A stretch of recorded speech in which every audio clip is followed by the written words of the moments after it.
नमस्कार, news call 24 पर आपका बहुत बहुत स्वागत है। मैं हूं सुशील गिरीश। ओपिनियन भारत में आज हम बात करेंगे बीजेपी और बिहार को लेकर प्रशांत किशोर ने की है भविष्यवाणी, लेकिन इस भविष्यवाणी में बंगाल वाली बात नजर नहीं आती। आइए जानते हैं। प्रशांत किशोर की तरफ से दो चुनावी भविष्यवाणियां सामने आई हैं। एक लोकसभा चुनाव 2024 से जुड़ी और दूसरी बिहार विधानसभा चुनाव 2025 को लेकर, और उनका दावा है कि दोनों बातें 2021 के बंगाल चुनाव के नतीजों की तरह ही सच साबित होंगी। पीके के नाम से मशहूर हो चुके प्रशांत किशोर फिलहाल किसी भी राजनीतिक पार्टी के लिए चुनाव कैंपेन नहीं कर रहे हैं। वो बिहार में अपना जन सुराज अभियान चला रहे हैं। फिर भी लोकसभा चुनाव 2024 के संभावित नतीजों को लेकर खासे चर्चा में है और एक इंटरव्यू में अपने दावों को लेकर सोशल मीडिया पर ट्रेंड भी कर रहे हैं। प्रशांत किशोर का कहना है कि बीजेपी की सीटों को लेकर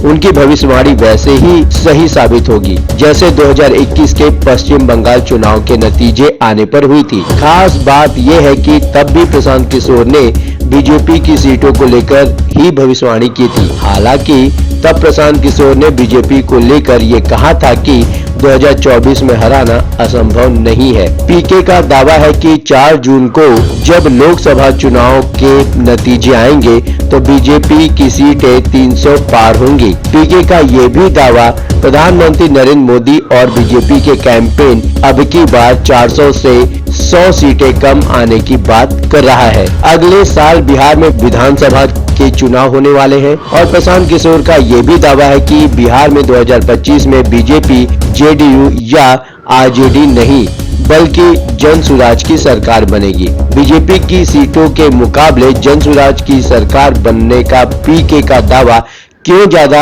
ऑथेंटिक लग रहा है, यहाँ यही समझने की कोशिश है। लोकसभा चुनाव 2024 के नतीजों को लेकर पीके का दावा। प्रशांत किशोर का कहना है, जिस दिन से पीएम मोदी ने कहा कि बीजेपी को 370 सीटें मिलेंगी और एनडीए 400 का आंकड़ा पार करेगा, मैंने कहा था यह संभव नहीं है। ये सब कार्यकर्ताओं का मनोबल बढ़ाने के लिए नारेबाजी है। वो कहते हैं बीजेपी के लिए 370 सीटें हासिल करना असंभव है, लेकिन ये भी निश्चित है कि पार्टी 270 के आंकड़े से नीचे नहीं जा रही है। मुझे लगता है कि बीजेपी पिछले लोकसभा चुनाव में मिली संख्या के बराबर ही सीटें हासिल करने में सफल रहेगी, 303 सीटें या शायद उससे थोड़ा ज्यादा। और इसकी सबसे बड़ी वजह प्रशांत किशोर बताते हैं, प्रधानमंत्री नरेंद्र मोदी के खिलाफ कोई व्यापक गुस्सा नहीं है। मतलब प्रशांत किशोर केंद्र में बीजेपी की मोदी सरकार के खिलाफ किसी तरह की सत्ता विरोधी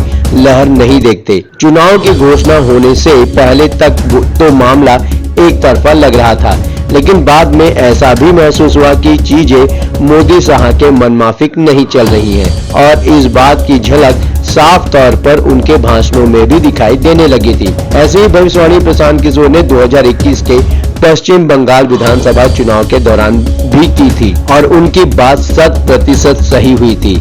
अब भी प्रशांत किशोर उसी बात का हवाला दे रहे हैं कि तब भी किसी को उनकी बातों पर भरोसा नहीं हो रहा था। प्रशांत किशोर कहते हैं, मैंने पहले बंगाल के बारे में कहा था बीजेपी 100 से ज्यादा सीटें नहीं जीत पाएगी। उस समय मेरी भविष्यवाणी पर किसी को भरोसा नहीं था। फिर भी जब नतीजे घोषित हुए तो सभी हैरान रह गए। बीजेपी को 77 सीटें मिली थी। पहली बात, प्रशांत किशोर 2019 में आम चुनाव में बीजेपी की 303 सीटों का हवाला देते हैं। कहते हैं 303 सीटों में से 250 उत्तर और पश्चिम क्षेत्रों से आई थी। सवाल ये है कि क्या बीजेपी को इन क्षेत्रों में नुकसान का सामना करना पड़ रहा है? पूर्व और दक्षिण क्षेत्र में बीजेपी के पास लोकसभा में लगभग 50 सीटें हैं। पीके को लगता है कि पूर्व और दक्षिण क्षेत्रों में बीजेपी की हिस्सेदारी 15-20 सीटों पर बढ़ सकती है, लेकिन उत्तर और पश्चिम में बीजेपी को कोई खासा नुकसान नहीं हो रहा है। दूसरी बात, विपक्ष ये मानकर चल रहा है कि वे महाराष्ट्र में 20 से 25 सीटें जीतेंगे। अगर विपक्ष 25 सीटें जीत भी जाता है तो भी बीजेपी को कोई नुकसान नहीं पहुंचा पाएगा, क्योंकि महाराष्ट्र के 48 में से बीजेपी के पास सिर्फ 23 ही है।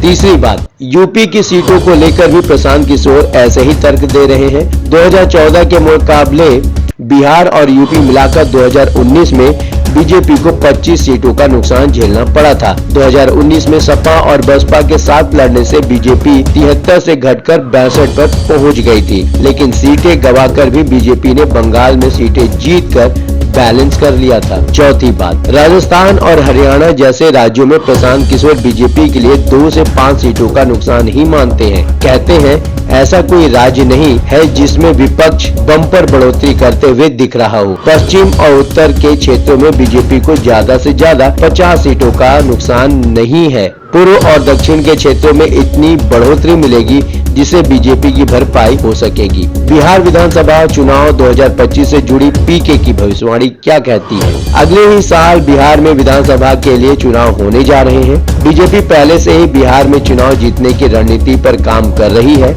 अमित शाह भी कह चुके हैं कि लोकसभा चुनाव के बाद बीजेपी अपनी स्थिति बताएगी, लेकिन 2025 में मुख्यमंत्री बीजेपी का ही होगा। अमित शाह ने ये बात तब कही थी जब नीतीश कुमार महागठबंधन में चले गए थे। नीतीश कुमार अभी तो एनडीए में है, लेकिन पाला बदलने को लेकर हमेशा की ही तरह संदेह के घेरे में बने रहते हैं। लेकिन ये तो करीब करीब पक्का है कि अगली बार बीजेपी नीतीश कुमार के नेतृत्व में बिहार चुनाव नहीं लड़ने वाली है। आरजेडी नेता तेजस्वी यादव अपनी तैयारियों में जुटे हुए हैं। प्रशांत किशोर भी करीब 2 साल से बिहार में जन सुराज अभियान चला रहे हैं और अब दावा है कि अगली सरकार उनकी ही बनने जा रही है। दावा ये भी है कि वो चुनाव भी बगैर गठबंधन के यानी अकेले ही लड़ेंगे। कहते हैं मैं लिखित में दे देता हूँ, 2025 के चुनाव में जन सुराज अपने दम पर जीत कर आएगा और अगर ना आए तब भी आप मुझसे पूछ लीजिएगा। जैसे प्रशांत किशोर ने बंगाल चुनाव के दौरान बीजेपी की सीटों को लेकर भविष्यवाणी सही नहीं होने पर चुनाव रणनीति का काम न करने की बात कही थी, अब कहते हैं अगर जन सुराज नहीं जीता तो मैं ये सब बदलाव के प्रयास छोड़ दूंगा। 2021 में प्रशांत किशोर पश्चिम बंगाल में तृणमूल कांग्रेस का चुनाव कैंपेन संभाल रहे थे। तब उनके पास हर जगह से ग्राउंड रिपोर्ट हुआ करती थी। वो पूरे वक्त वहीं जमे हुए थे। बल्कि 2020 में दिल्ली चुनाव से भी पहले से दिल्ली चुनाव में प्रशांत किशोर ने अरविंद केजरीवाल के लिए कैंपेन का काम संभाला था और दोनों ही राज्यों में वे सफल रहे। लोकसभा चुनाव में बीजेपी की सीटों को लेकर उनका दावा इसलिए कमजोर पड़ रहा है क्योंकि वो ग्राउंड जीरो पर नहीं थे। हो सकता है उनके पास अपने सोर्स से इनपुट हो। देश में कई जगह उनके साथ काम कर चुके लोग चुनाव कैंपेन का ही काम कर रहे हैं। विस्तृत जानकारी न सही लेकिन एक आइडिया तो मिल ही जाता होगा। लेकिन सब कुछ के बावजूद प्रशांत किशोर का ये दावा बंगाल चुनाव जैसा तो नहीं ही हो सकता और सबसे बड़ी वजह यही है कि अभी प्रशांत किशोर के दावे पर भरोसा नहीं बन पा रहा है। अब चुनावी मौसम में मकसद जो भी हो, तुक्का भी तीर हो जाए तो क्या कहा जा सकता है। अब देखने वाली बात है कि प्रशांत किशोर की भविष्यवाणी सही होती है या गलत। आप अपने विचार हमें कमेंट के माध्यम से दे सकते हैं। अभी तक आपने हमारे इस चैनल को सब्सक्राइब नहीं किया है तो कृपया हमारे इस चैनल को सब्सक्राइब करें, फॉलो करें और नोटिफिकेशन में जाकर ऑल का ऑप्शन दबाना बिल्कुल भी न भूलें। नमस्कार।